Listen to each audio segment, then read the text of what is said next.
time because the plants look much smaller afterward, but don't worry. Within a few weeks, fresh foliage begins growing, followed by another flush of flowers that can carry these plants well into summer and sometimes even into early fall.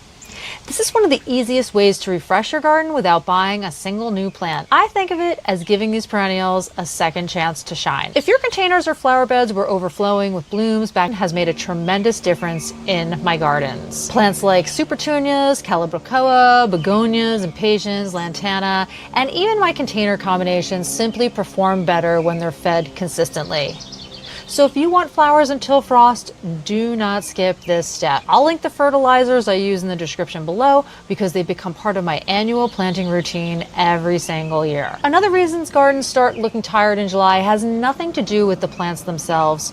They're simply stressed from inconsistent watering. I've learned that it's much better to provide consistent moisture than to let plants repeatedly dry out and then drench them.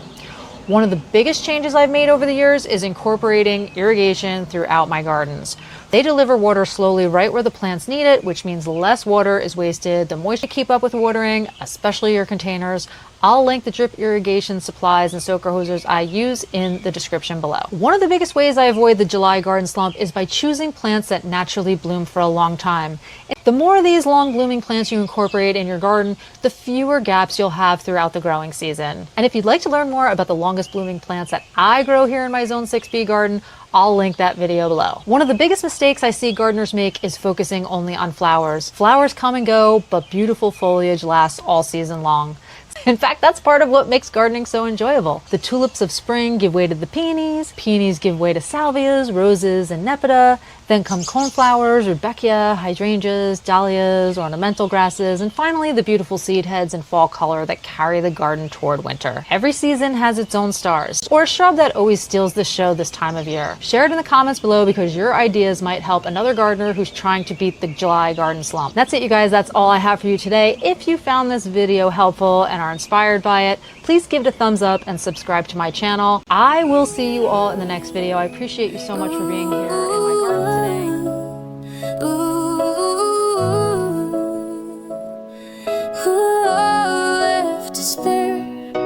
July heat is getting tough on me now.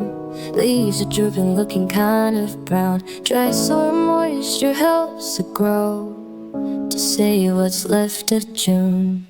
Irrigation system wakes up here and now. Water feeds the roots, making them grow. Blooms rise up from dust, taking a vow. Summer garden breathe without a frown. Greens drink down, selling right in now. Brazilians blooms wild for all to see how we let it flow.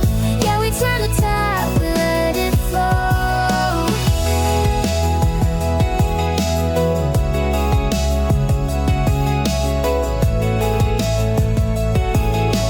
Irrigation system wakes up to